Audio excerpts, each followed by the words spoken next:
전통의 이름으로 이어지는 것. 여러분, 우리 인류에게 있어서 전통과 역사는 매우 가치가 있고 중요합니다. 역사와 전통을 지키는 민족이 뿌리가 있는 것이고, 또 미래라는 것들에 대해서도 기대를 할 수가 있는 게 사실입니다. 그래서 학문적으로 역사학자들도 있고, 현실적으로 고고학자들은 그 역사의 현장을 찾아가서 발굴도 하고, 그리고 그 과거의 역사를 해석하고, 그리고 보존하고 지키려 하는 그런 일들이 어느 민족 나라에게나 있는 것이 사실입니다.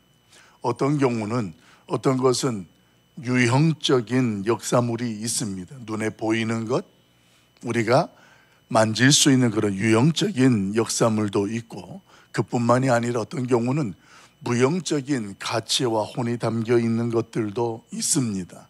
눈으로 만지고 볼 수 있는 역사적 가치도 있고, 또 무형적으로 우리가 대대로 지켜져 내려오는 그런 가치가 있고 혼이 있는 것이 담겨 있다라는 거예요. 이제 우리 대한민국이 며칠 후면 우리 민족이 대이동을 하고 늘 지켜오는 고유 명절이라는 것이 있습니다. 고유 명절 매우 가치가 있고, 그리고 의미 있는 전통 중에 하나가 맞습니다. 가을 추수를 마치고 그 노동의 대가를 맛보면서 모두가 다 위로를 해주고 서로 또 축복도 해주고, 그래서 자신들의 음식도 나누고 더불어서 힘들지만 잘 살아보자고 그렇게 의기투합하고 축복도 기쁨도 함께 나눕니다. 또 다른 의미로는 흩어져 있던 가족들이 함께 모여서 어른을 공경하고 형제 우애를 다지는 귀한 전통적인 것들이 오늘 우리의 민속 명절이라는 그 절기 안에 포함이 되어져 있습니다. 그런데 아마도 여러분들은 저보다도 더 많이 실감할 것 같습니다. 언제부터인가 민속 명절에 대한 그 가치와 의지가 조금씩 변하고 바뀌는 것을 느끼게 됩니다. 그 전에 민속 명절로 느끼고 지켜왔던 전통은 점점점 어떻게 달라져 가느냐. 그때 당시에는 함께 더불어 하는 전통, 이것이 어떤 명절 안에서 기대가 되어서 대이동이라는 그래서 어떤 현실과 상황이 되든 10시간이 걸리든 열 몇 시간이 걸리든 고향에 부모님이 계시고 형제들이 모이는 것이 그런 전통이었습니다. 그런데 이제는 나와 내 자신을 위한 개념으로 이 명절이라는 개념이 포함이 되기 시작했습니다. 자기가 중요하고, 그리고 나의 계획이 더 우선되어지는 일들이 일어나게 되어집니다. 물론 사회 구조의 핵구조라는 그런 이해가 되기는 합니다만, 그러나 그 가치가 가지고 있던 것들이 점점점 달라지는 거예요. 모든 것들이 넉넉하고 풍성해지는 이유가 그렇게 될 수도 있게 될 수도 있지만, 전통과 명분과 그리고 이름만으로 이어져 오던 그 잘못된 우리의 민속 명절이 오늘의 결과를 맞이하는 것이 아닌가라는 그런 염려를 갖게 되어지는 현실이 됐습니다. 분명히 뭔가 명절을 지키고 지키는데 그 안에 분명하게 가지고 있어야 될 것들이 점점점 놓쳐지는 거예요. 그러니까 명분은 있고 이름만 있는데, 그런 모습 속에 지내져 지켜오던 명절이 점점 바뀌고 변할 수밖에 없는 오늘의 현실이 되지 않았느냐, 이런 생각이 되어집니다. 그런데 이런 내용과 흐름들이 세상 사람들이나 어떤 명절에만 그치는 것이 아니라 신앙인들이나 세상 사람들이나 다 동일하게 우리의 삶의 현실 속에서 그렇게 흘러가고 나타난다는 거예요. 신앙이라는 것도 마찬가지입니다. 명분과 전통으로만 이어지게 되면 그 신앙이 어떻게 될까요? 결과는 불보듯이 뻔한 결과와 모양이 된다는 거예요. 명절을 지키는 것처럼 그것이 하나의 겉모양으로만 우리가 지켜지는 것이 되는 것이 되면 변화되는 것처럼, 신앙도 마찬가지로 우리의 신앙 가운데에 그 안에 예수 그리스도에 대한 고백이 없고 해왔던 모태신앙으로, 아니면 어릴 적부터 내가 교회를 다녀왔기 때문에 지금까지도 그냥 교회를 다닌다라는 겉모양과 흐름의 습관적인 그런 전통적인 모습으로만 서게 된다면 그 결과도 변하게 되어지고 자기 중심이 될 수밖에 없는 그런 우리의 현실이 될 수 있다는 것입니다. 여러분, 이런 모습은 생명력이 없는 종교적 행위입니다. 예배당에 앉아 있지만 별 일이 없으니까 앉아 있는 거예요. 해왔던 거니까 앉아 있는 거예요. 그래서 모양은 있는데 경건의 능력은 경험하지를 못합니다. 여러분, 이런 모습들이 신앙에만 있는 게 아니에요. 우리가 가정에서 제사라는 것들을 명절이 되면 지킵니다. 그런데 이 제사라는 것들을 여러분들이 어떻게 지금 바뀌어져 가는지를 상상해 보세요. 예수 믿는 사람들에게 나타나는 변화는 이해가 되어지는 영역들이 있기는 해요. 그런데 세상 사람들 가운데에 그들은 여전히 하나님을 믿지 않으면서도 그 명절 때에 제사에 대한 개념들이 어떻게 바뀌어져 갑니까? 형식과 의식이 되어지고 그들이 그 제사에 대한 가치가 점점 희석되기 시작합니다. 원래 제사라는 게 추모하고 기억하는 거예요.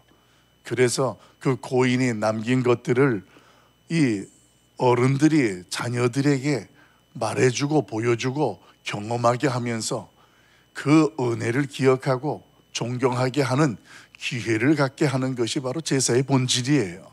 그런데 이것들이 점점 놓쳐지게 되어지면서 기억할 것들이 점점 없어지는 거예요.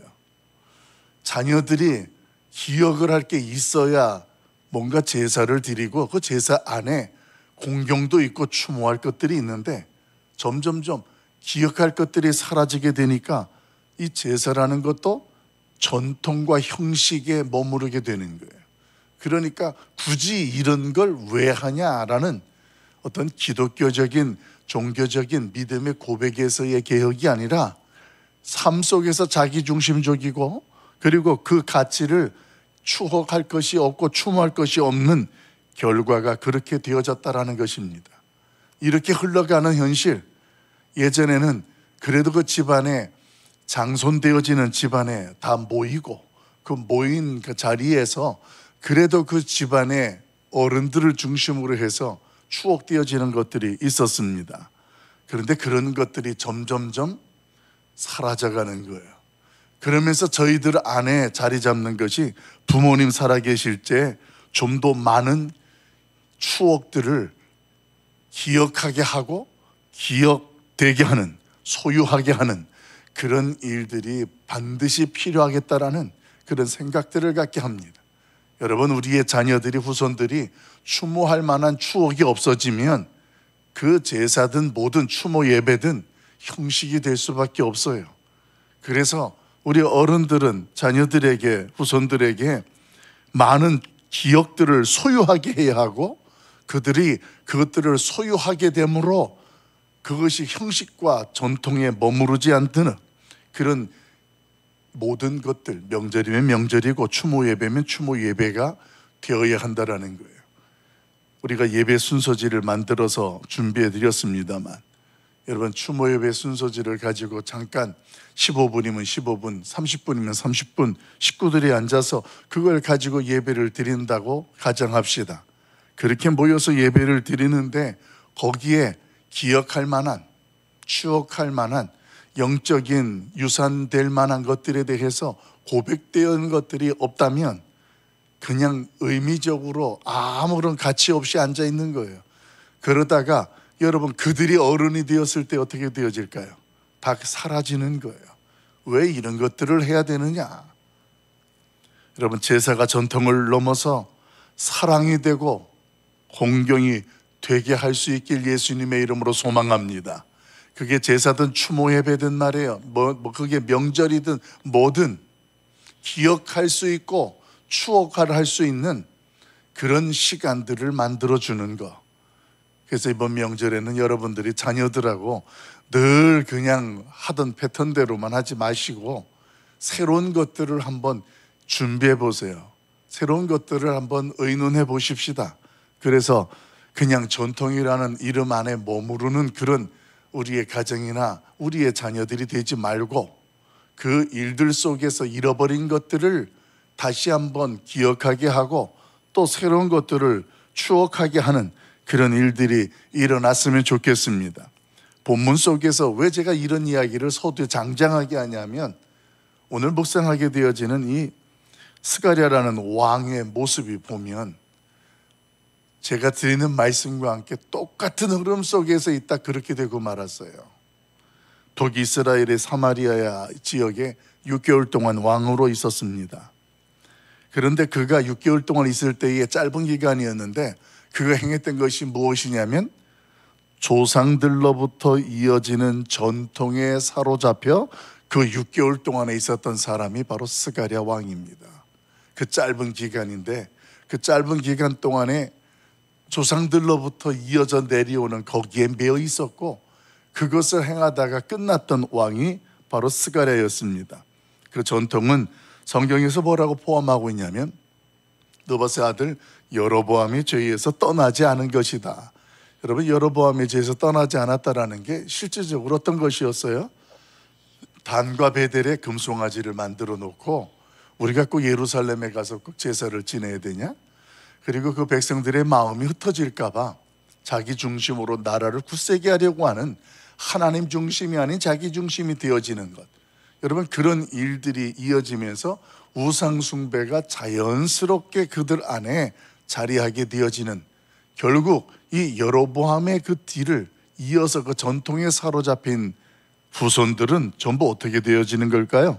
내용이 보게 되어지면 모두가 다 여로보암의 죄악에서 떠나지 아니했다 이렇게 결론 내리고 있습니다. 여로보암의 죄악을 떠나지 않았다.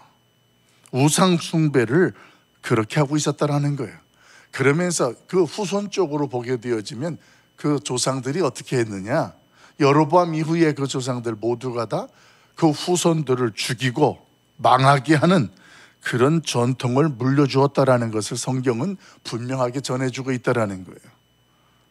오늘 우리 가운데에 그런 일들은 없나요? 모양은 있는데 그 내용이 없어요. 가치가 상실됐어요. 그러면 결국은 그 후손들이 망하고 쓰러지게 되어지는 결과, 우리 8절 9절 한번 읽어볼까요? 같이 8절 9절 읽어봅니다. 같이 봐요. 시작. 유다의 왕 아사랴의 제38년에 여로보암의 아들 스가랴가 사마리아에서 6달 동안 이스라엘을 다스리며 그의 조상들의 행위대로 여호와 보시기에 악을 행하여 이스라엘로 범죄하게 한 느밧의 아들 여로보암의 죄에서 떠나지 아니한지라. 아멘. 여러분, 살리는 전통이 조상들로부터 후손들에게 이어졌다면 이런 일들이 일어나지 않았을 것입니다. 오늘 저와 여러분이 이 말씀 속에서 하나님의 마음과 음성을 들어야 돼요. 우리의 가정이든 우리 교회든 우리 대한민국이든 말이에요, 전통이 중요해요. 역사가 중요합니다. 그런데 그것이 살리고 세우는 역사고 전통이 돼야지 아무런 거기에 내용도 가치도 없는 그냥 껍데기 같은 것들로 형식적으로 하면 이게 점점점 여로보암이 그 단과 베델에 세웠던 금송아지와 똑같이 된다라는 거예요. 조상들이 했으니까 우리도 하는 것이다. 그런 측면의 차원을 뛰어넘어야 한다라는 거예요. 신앙이라는 것은 하나님 앞에 기도를 하더라도 예배를 드리더라도 하나님과 나의 관계 속에서 고백되어져야 되는 거예요. 제가 이제 돌아오는 금요일 월사계는 제가 기도에 대한 주제를 가지고 여러분들과 함께 묵상을 할 겁니다. 정말 구원받은 하나님의 사람들이 하나님 앞에 기도한다라는 것이 오늘날 우리의 현실인데 그 기도하는 모습 속에 그 기도라는 것이 얼마나 형식 속에 빠져져 있어서 삶의 현장 속에서 그 기도라는 것이 마치 주문처럼 되어져 가는 우리의 모습, 오늘 이런 내용들을 이제 금요일 날 더 많이 나누고 묵상하겠습니다만 우리의 신앙이라는 것도 마찬가지라는 거예요. 여러분, 자녀들에게 영적인 고백들이 경험되어질 수 있고 나눌 수 있는 그런 시간들을 준비해 보시고 계획해 보시고, 그래야 그런 것들이 하나님 앞에서 실질적으로 나눠질 수 있게 되는 것입니다. 살리는 전통을 물려줍시다. 하나님 말씀에 비춰봤을 때 지금 우리의 가정에서 우리의 인생 가운데에 지키고 기억되어지는 것이 그 말씀에 비춰봤을 때 그릇된 것이라고 분별된다면 그것을 알았을 때 개혁되어야 하는 거예요. 이것이 전통이기 때문에 그것들을 부모님 그 위에부터 조상들이 도 해왔기 때문에 우리도 해야 된다 하면 그건 얼마 가지 못합니다. 그리고 바뀌게 되어 있습니다. 본질적으로 개혁되어져야 될 가치가 있고 그 근거가 되어질 수 있는 그런 모습들이 있어야 한다는 것입니다. 사랑하는 성도 여러분, 다른 사람을 실족하게 하는 전통은, 누군가가 넘어지게 되어지는 전통은 그냥 두면 다 망합니다. 그 이후부터는 다 망하는 길로 가는 거예요. 여로보암의 길로 가게 되어지는 결과가 북이스라엘에서 멈추지 않는 것처럼 똑같은 거예요. 그렇게 하는 게 아닌 건 아닌 거예요. 신앙에서 이거 한 번쯤은 괜찮아, 아니에요. 한 번 괜찮으면 두 번도 괜찮아져요. 신앙이라는 게 그렇습니다. 여러분, 오늘 스가랴 왕이나 우리의 입장이 똑같다라는 것을 기억해야 합니다.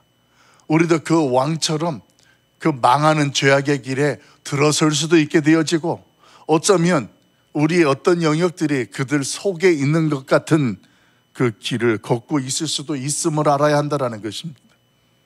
이제는 개인적이고 이기적인 신앙, 이 부분에 대해서 가볍게 여기면 안 됩니다. 사회적으로 지난번 코로나 때에 거리두기라는 단어가 이렇게 무서울 줄 몰랐습니다. 질병 때문에 거리를 두기를 했었었는데 이게 개인주의로, 자기중심주의로 우리의 생활 패턴과 사고를 다 바꿔놔 버렸습니다. 이게 일반적인 세상에서만이 아니라 심지어 교회 안에서도 그렇게 되었다라는 거예요. 개인적인 것이 되어지고 이기적인 것이 되어지고, 개인의 신앙에는 간섭하지 않아야 되고, 간섭하면 그거는 내가 싫어하게 되어지는 그런 근거가 되어진 거예요. 여러분, 이제는 다른 사람을 의식하지 않는 그 신앙에서 다른 사람과 더불어 함께하는 그런 신앙의 길에 우리 모두가 설 수 있길 예수님의 이름으로 축원합니다. 여러분, 신앙이라는 게 그거잖아요. 동일하게 그 하나님을 나의 참 하나님으로 도움으로 믿고 인정하는 자들이 모인 공동체, 그게 신앙 공동체잖아요. 그럼 누군가 아파해요, 슬퍼해요.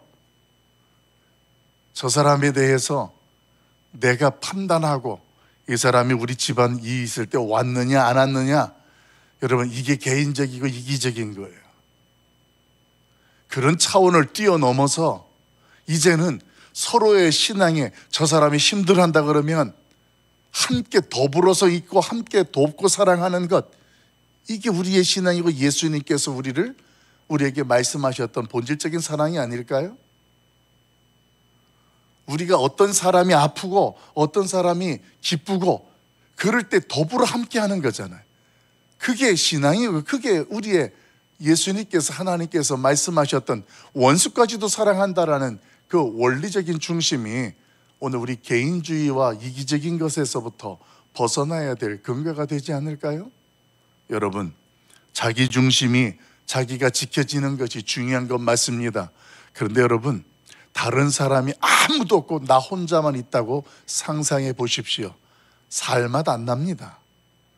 여러분, 혼자 있다고 계산해 보시고 상상해 보세요. 아무도 없고 그러면 살맛 날 것 같고 재밌을 것 같지요. 하루는 그럴지 모르겠습니다.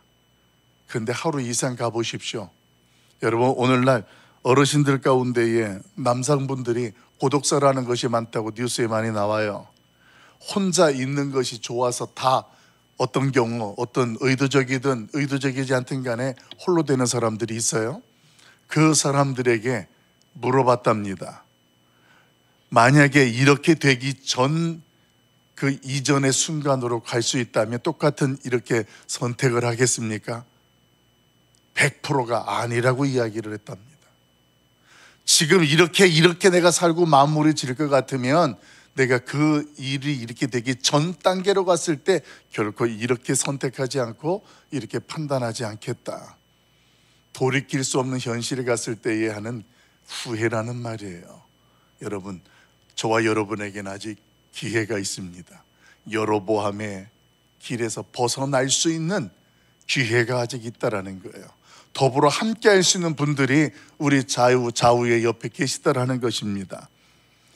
이제는 다른 사람을 흔들리면 잡아줄 수 있는 그런 영적인 동역자들이 되십시오. 누군가 시험에 들지 않도록 내가 그 사람을 격려하고 또 함께하는 그런 믿음의 공동체의 주인공이 되십시다. 신앙생활이 전통이 되면 안 됩니다. 전통보다 신앙은 관계이고 고백입니다. 그게 있어야 신앙이 신앙으로 우리의 모습 가운데에 경건의 능력을 경험할 수 있게 됩니다. 오늘 이 새벽에 기도할 때에 우리를 자신을 먼저 돌아보고 우리의 가정을 돌아보고 우리의 모습 가운데에 전통을 뛰어넘어 하나님 앞에 감사와 고백이 있는 명절이 될 수 있도록 그 안에 자녀들로 하여금 우리의 후손들로 하여금 기억에 남을 수 있는 추억을 만드십시오. 집안이면 집안이고 신앙이면 신앙이고 그런 모습 속에 그 자녀들은 가치가 거기에 부여되어지고 아, 이런 것들이 중요하구나, 이렇게 하는 거구나, 이렇게 알아가게 됩니다. 여러분들이 보여주고 남겨줄 수 있는 것, 그 전통이라는 울타리가 살리는 것이고 세우는 것이라면 지키십시오.